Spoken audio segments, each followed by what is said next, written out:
Hi, I'm Melissa Cobb. Come fly with AOPA. Well, one of the most exciting parts of flying is going to new to you airports, but it can also be a little intimidating, honestly.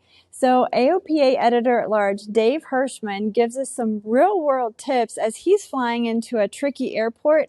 It's Goodspeed Airport in Connecticut. Beautiful but challenging. I mean, this is a short runway, it's narrow. It's got some strange winds due to its placement in this little river valley, and it's got some serious obstacles on the departure. When I go to a new-to-me airport, my tendency is to be high, especially if that airport is surrounded by some terrain like this one is. Just as I'm approaching, I'm already thinking about avoid being high. Force yourself to get down to the proper altitude. As I'm approaching, I see the airport, and we're approaching midfield on the downwind, and I just kind of, in my mind's eye, I just kind of look out and I picture some places up ahead where I'm going to have some key points as I descend in the pattern. So it's like, okay, there's this marina. I see that, and it's like I want to start my base turn just after the marina. And then there's a slough on the other side, and it's like, great, I want to start turning final over that slough. That'll just guide me as I get closer. And then my points get a little finer as we get nearer. On base now, I'm slightly high and slightly fast. The sooner I recognize that and respond, the better off I'll be. I'm actually going to slip a little bit out here on base. Slipping is not just for final. I'm happy to slip anywhere in the traffic pattern. All right, so turning final. Tend to get a little falling air as we approach these hills on the side. I'm lined up straight for the runway, but I'm also watching the trees on the right side. The trees on the right side are a little bit closer than the ones on the left. I'm less concerned with the runway lineup than I am the distance from the obstacles. Okay, full flaps. So gas, undercarriage, mixture, prop. Landing checklist complete. Now I'll go ahead and line up with the runway. It's a little bit of crosswind from right to left. On speed. So this one I'm going to make a shorter landing.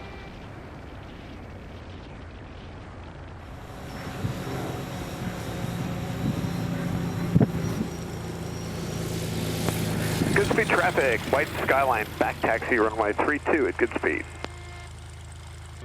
What I'm thinking about on the departure is just getting the airplane off in as little time and distance as possible and starting a climb, and also where I'm going to go if things go wrong. So I'm not going to turn around below 1,200 feet AGL.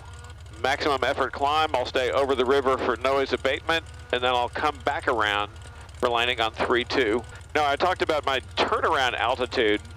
I didn't talk about where I would go if the engine were to quit before I got to that altitude, and frankly, my best option in this situation is the river. So in my mind, I've already accepted that we'll make a water landing. Goodspeed traffic, white skyline, taking runway 32 for departure. We'll stay in the area.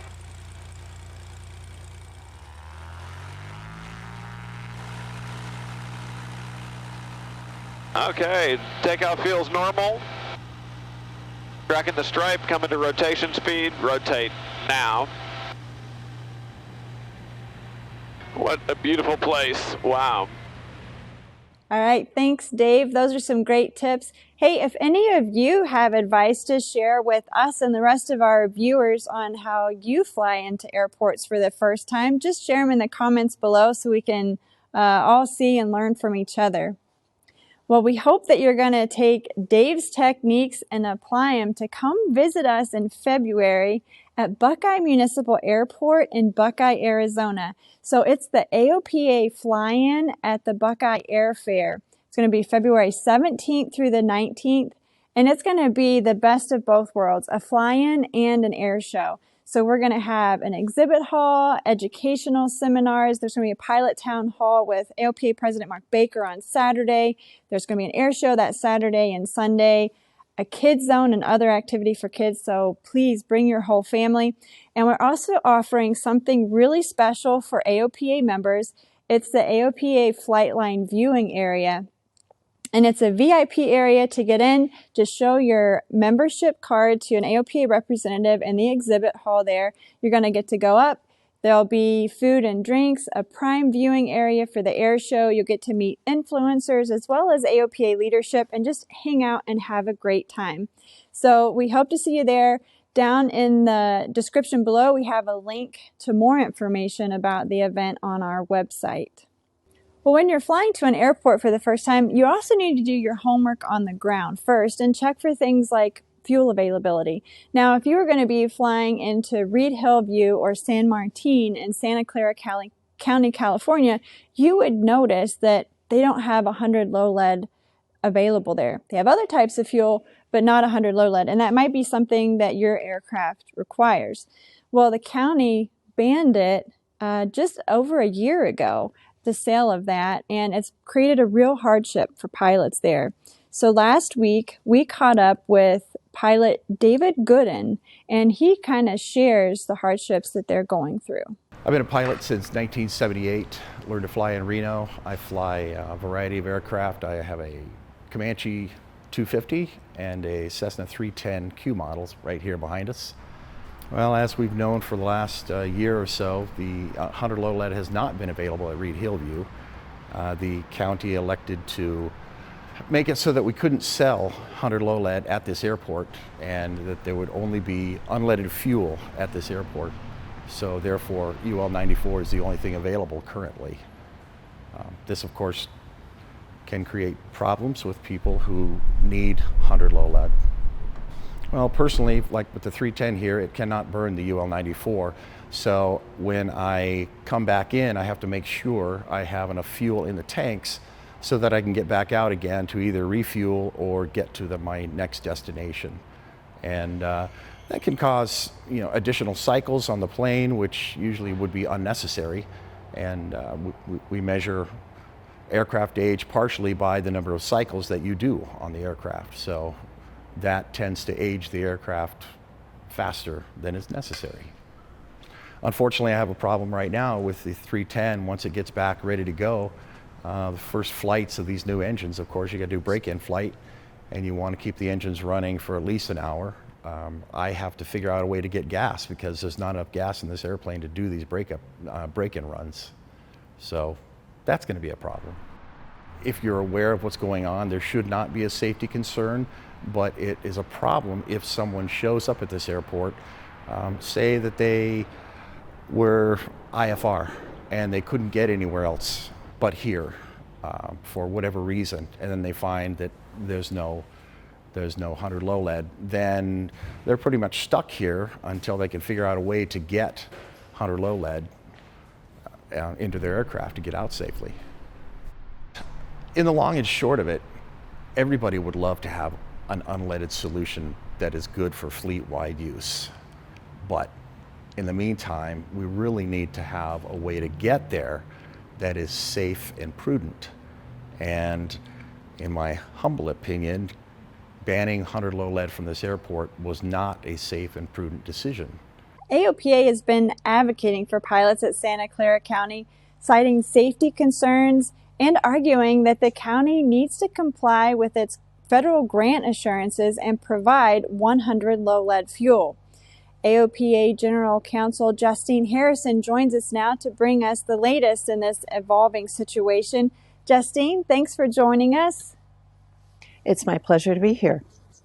So can you catch us up on what has happened most recently there in Santa Clara County at Reid-Hillview and San Martin? Sure. So we're in the middle of the Part 16 process, which is a formal complaint process where we have filed a complaint. And what Santa Clara County did is they filed in response what's called a motion to dismiss and a motion for summary judgment. In regular terms, that means they just want this all to go away. And they want the judge to decide in their favor, or in this case, it's the administrator of airports. But we're not going to let that happen. Okay. And I understand that recently there's been some safety concerns actually with the 100 low lead not being there. What happened?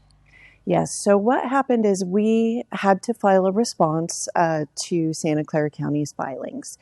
And with that, we said that there's no legal basis for what they're asking the FAA to decide at this point, to just make this go away.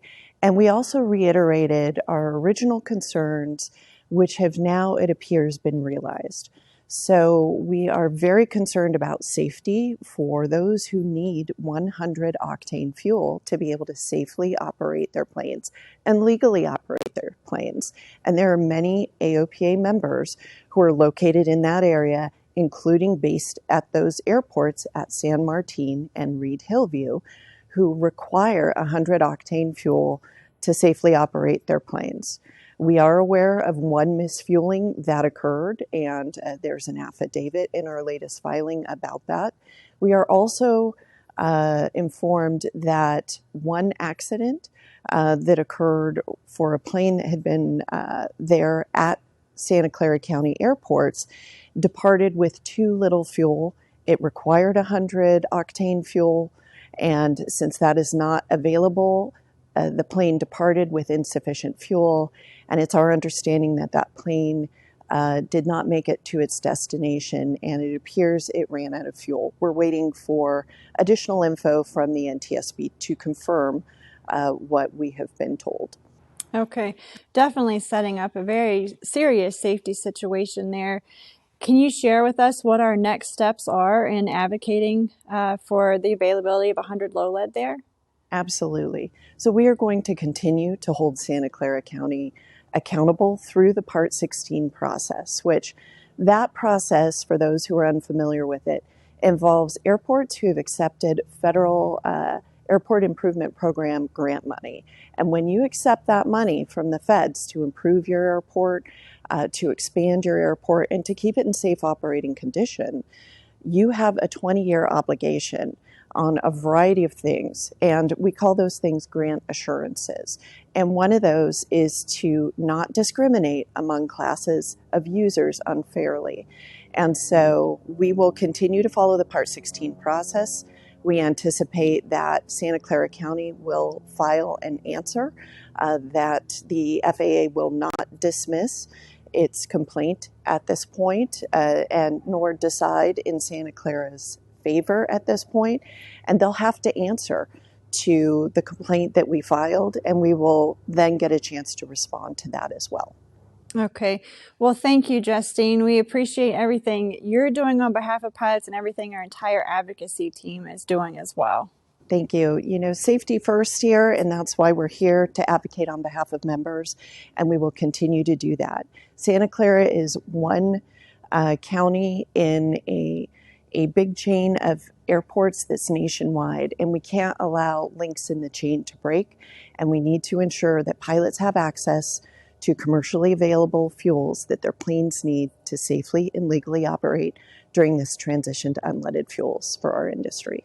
That's right. Okay. Thanks, Justine, for joining us. Thank you. The aviation community was recently up in arms over changes that the FAA is making to VFR aeronautical charts. So the FAA said that starting February 23rd, 2023, they're going to be dropping the privately owned private use airports on the chart that are there for emergency use only. They're going to keep charting the airports that are there for landmark value. Now, let's put this into context. Previously, the FAA used, emergency use and the landmark value to chart airports. They're still going to chart the landmark value airports. They're going to use the same criteria that they've always been using. It's not going to affect electronic navigation databases, so you can still see them there, but it will remove perhaps a few from the actual printed aeronautical charts. So, while it initially caused a lot of alarm as AOPA did more digging, it's not going to be quite as dramatic as many initially thought. Well, the FAA has approved a software fix for an issue on the Garmin GFC 500 autopilot with an optional trim. Remember, we told you a few months ago there was a situation where it could cause runaway trim.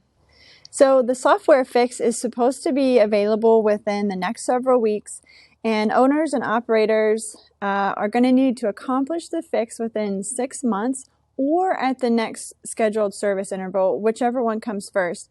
Now, if you get the modification done before June 30th, it may be reimbursed under warranty, Garmin said. So you can find more details in the article on our website. We're going to drop a link in the description below. Well, here's a tale of two Cessna 170s, a stock one and a heavily modified one that two friends are flying out in Washington State. Why don't you start? Yours is older. Mine is older, that's true.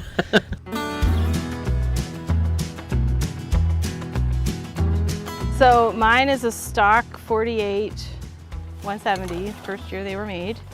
A lot of changes have happened to the airplane, but as far as the engine, it's still got the original C145-2. No, and mine is a 1953 Cessna 170B, and it has remained mostly not stock.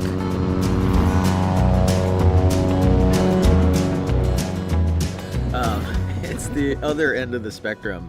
It has a fuel-injected 210 horse Continental on the front, and all the other good stuff are flying off airport. So about every part that can be modified on it has been modified.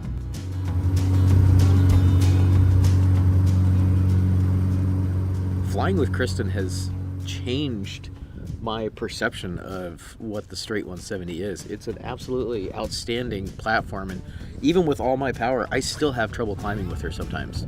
So Trouble is a big word, but I think you were surprised a little bit. The first time you were climbing out with me, you weren't expecting it to absolutely climb decently. Yeah. So I don't keep the back seat in it. Kind of stuff I like to do with it. I like to run it light.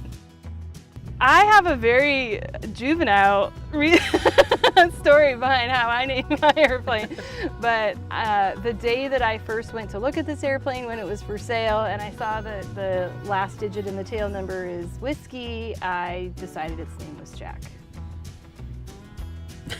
Incredible. And it's as simple as that. I love it.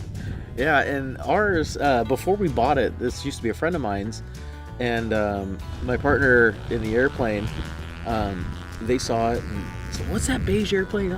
Beige Betty or something." We were just kind of joking around about it. I think Black Betty might have been playing in the background or something, and we joked about Beige Betty, and then about 6 months later we ended up buying it, and it just kind of stuck. It used to be called Root Beer before, and before that I found out it was named Charlie from 3 owners back, but Beige Betty has definitely stuck and kind of spread all over. We've got some really nice gravel bars we can land on with some really good areas to swim. So I think last weekend my daughter and one of her friends I put in the airplane, we went and landed up there, and set these chairs up on the side and let the kids play. And so that's the type of flying that I like to do in this thing. Awesome. What do you like to do, Kristen? I'll do anything from sea level out at Copalis to going and flying around the volcanoes. But mostly I bounce around from grass strip to grass strip. What is it about 170s that, there's, I guess any type probably has a camaraderie among owners, but it seems a little bit stronger with 170s. What is that? What causes that? I don't know. I mean, I see it. I'm not sure why it's different than other models, but I mean, there's definitely a finite number of these airplanes. There's never going to be more of them, And they are, I don't know, they're a very classic looking airplane. Like just the aesthetics of these airplanes is so classic that they get noticed. They're different than a lot of other models kind of around.